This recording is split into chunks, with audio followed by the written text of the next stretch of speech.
All right, let's start. Now, we have given another minute or so. Thank you for joining. And today is October 1st. And every year, October is observed as this National Cybersecurity Awareness Month. So this year, the theme is Do Your Part, #Be Cyber Smart. That's the theme of this year. So these are some of the tips which I'm trying to share with you over the next 5 weeks. This is going to be a webinar every week, every Thursday at 1 p.m., same time, same day. And this is the first of the series.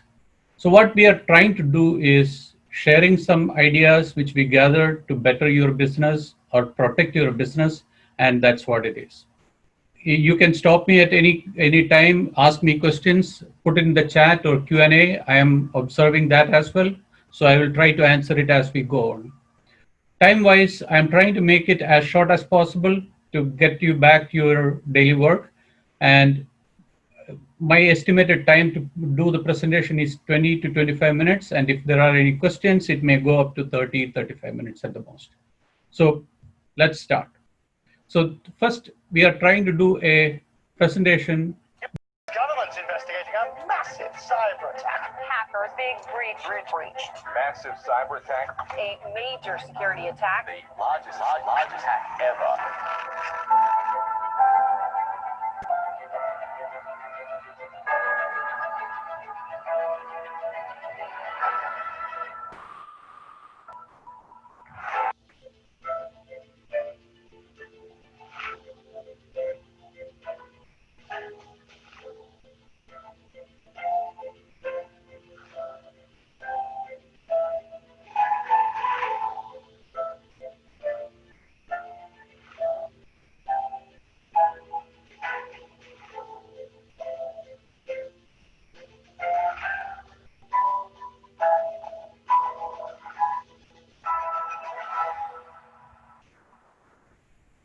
All right, that's about cybersecurity. If you are watching any of the news channels, Fox, CNN, any of them, you would have seen all these news. And the last week was particularly horrible. So according to Cisco, this is the definition of cybersecurity. Cybersecurity is the practice of protecting systems, networks, and programs from digital attacks. These are usually aimed at accessing, changing, or destroying sensitive information, extorting money from users, or interrupting normal business processes. Implementing cybersecurity measures is particularly challenging today because there are more and more devices, and it is more than people, and attackers are becoming more innovative. In the last 6 to 7 months since the COVID-19 started, the attacks have gone up by 600% according to FBI. That's where we are. So the question to you is, did you know that 1 in 5 businesses suffer a cyber breach this year? And this number is going up like anything. It is crazy. 81% of these breaches happen to small and mid-sized businesses. And 97% of breaches would have been prevented by the existing tools available. So the problem is we are not making use of those tools. And this is going to be a checklist for any business. There are 15 points, and this is what I'm going to do. I'm going to share with you the total PowerPoint presentation and the checklist at the end of the presentation. So first and foremost, for any business, this is the must. Security assessment. What you have, what exactly you need to protect.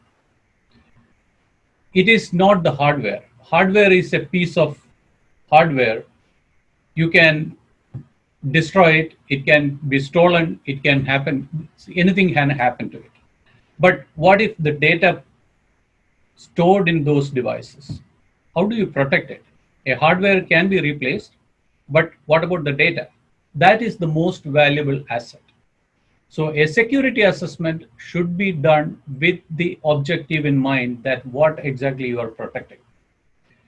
If you are a healthcare operator, a hospital, or a CPA, you have plenty of information which concerns your patients, and that's what you need to protect. And the question to any business is, when was the last security assessment you did on your business? This need to be done routinely. For healthcare, the HIPAA law states that everything has to be done once in a year. And going to the next slide, I have another funny video here. It is emails are coming. Emails are the largest source of attacks, and it shows up as an invoice or something else. A virus is masked in a resume somebody is sending to an HR department. That's what we do. People open those emails, and that turns out to be a phishing email, which is a virus. So how do you protect this? Spam filters. Secure your email. If you are using any of the privately hosted email services, make sure that you have a spam filter built into that. Microsoft Office 365 or Google, they provide their own filters, but that may not be enough in certain cases. Why take a chance? Protect your emails with a spam filter. We're talking about cybersecurity today. This is another funny video. What is one of your online passwords currently? It is my dog's name and the year I graduated from high school. What kind of dog do you have? Evans Papillon. And what's his name? Jameson. Jameson. And where did you go to school? I went to school back in Greensburg, Pennsylvania. What school? Hempfield Area Senior High School. Oh. So this is another commonly used tactic, asking for people's information password. If somebody is asking for the password and you are sharing it with them, then it is a risk. That's the whole point. So passwords are to protecting the key to the kingdom. You have to use a password which is long and nobody should be able to crack it. Not the pet's name, not your child's birthday, not any of the information which is publicly available. I have a question here. Okay, the question is about the password length.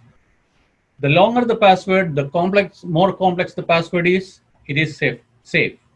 So the key is to have a long, complex, which means numbers, uppercase, lowercase letters, special characters, and all these included. That is what the password is. So another most important aspect is security awareness training. People need to be aware of the security pitfalls.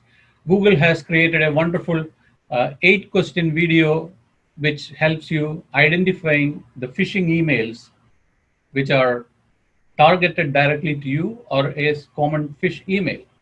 You can take that. We also provide a cybersecurity awareness training, which is online. It is free of cost. Any business can take that. And security awareness is the key.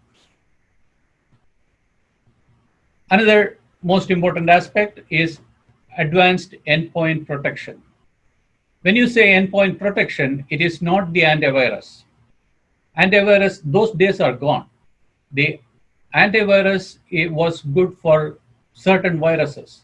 And more importantly, nowadays it is called zero-day attack. So there is some vulnerability in the system which is discovered as of this morning, and 2 hours later, somebody is targeting that on our systems. So to protect that, we need to have advanced endpoint detection and response. Security can be a headache for IT pros and users. We often equate complexity with security.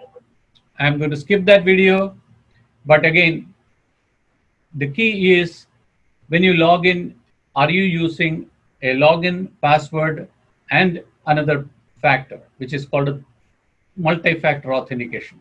Some are calling two-factor authentication. The second factor can be something as simple as the phone, a code which is texted to your phone, or a randomly generated number on your phone, or an email which is coming to you, which provides a certain level of protection in addition to username and password. Again, Microsoft releases patches every first Tuesday of the month.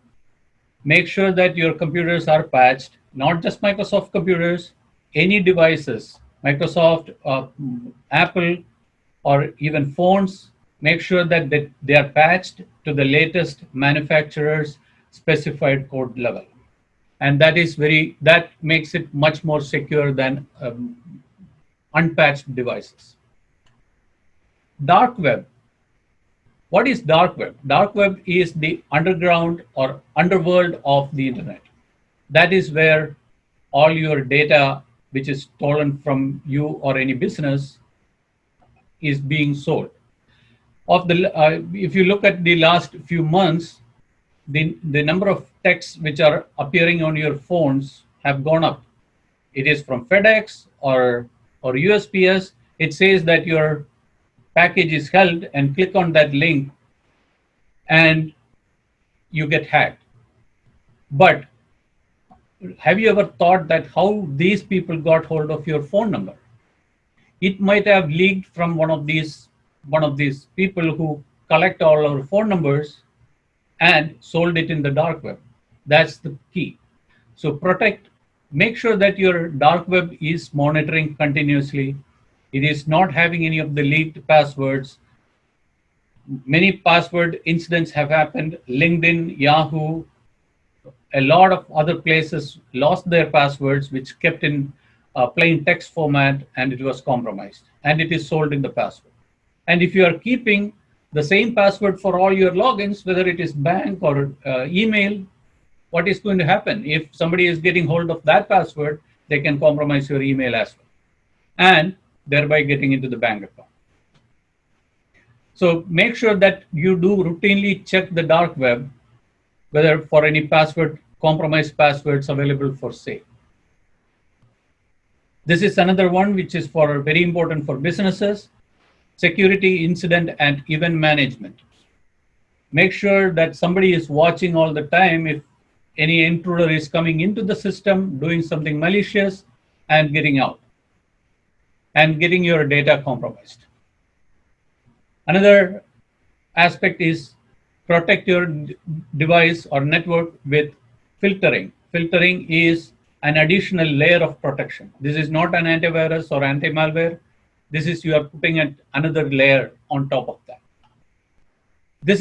I cannot stress this more.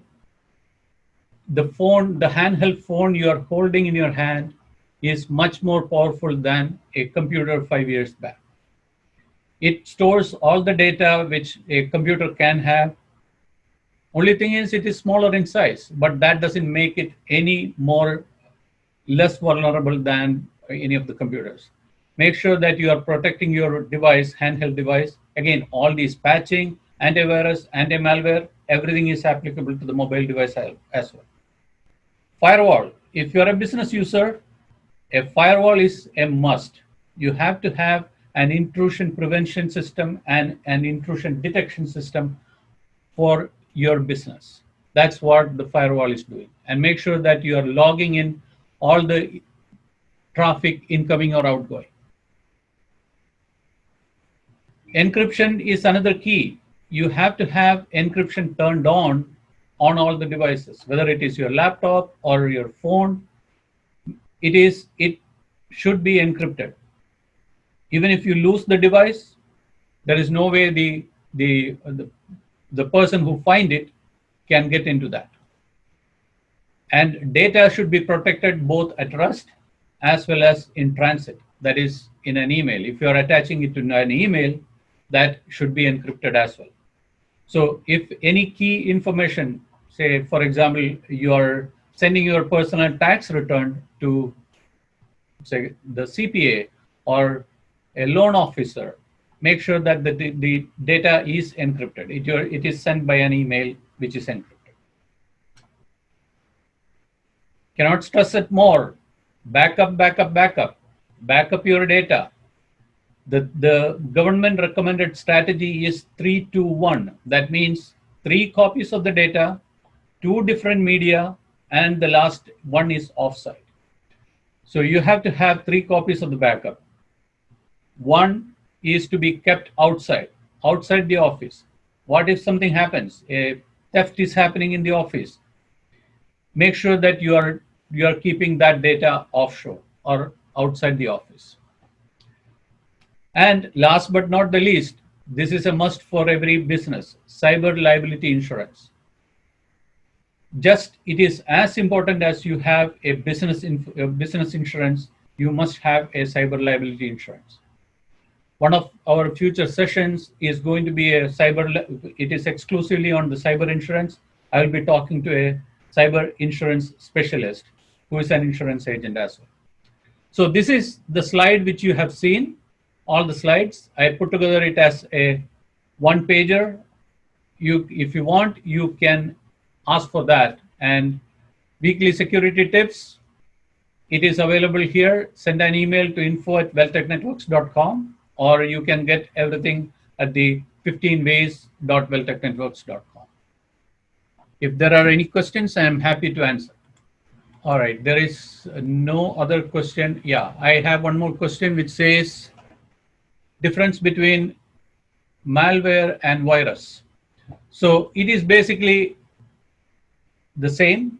Virus is a type of malware. All malwares are not virus. The virus has the ability to replicate itself, just like human virus. And malware can be in any form. It itself is a long full hour of lecture. So I would say this: anti-malware and antivirus serving two different purposes. Make sure that you have both, and that's how you save your data. So how do I find out if my information is sold in the dark web? Very good question. So as I said, dark web is the underworld, and your information which is lost from any of these breaches, which happen very occasionally, very frequently nowadays, I would say, and they can be sold in the dark web. One thing which you can do is constantly monitoring the dark web. And if you find that, okay, your email and password are compromised, change the password to that email. That's the best you can do. Add an additional layer of security on top of that. If any website where you are dealing with, if they lose their information, normally we will find it in the dark web in matter of days. So that's what you need to do. You need to continuously monitor the dark web. And many banks and credit unions are nowadays providing this service. They will monitor for your email or social security number, which is sold in the dark web. That is one way of doing it. And I will be happy to share with you, or happy to do a dark web scan for your email. If there are no other questions, I would say thank you. Thank you all for attending. And the next week's session is going to be on ransomware. In the last 1 week, there were multiple incidents of ransomware. United Health Services, they had to shut down 400 hospitals across the US and UK because of a ransomware attack. And yesterday, Northern California, one of the casinos, Cache Creek Casino, was attacked, and they had to shut it down. So these things are in news every day. So be in the lookout for the next session on ransomware. Thank you and have a nice day.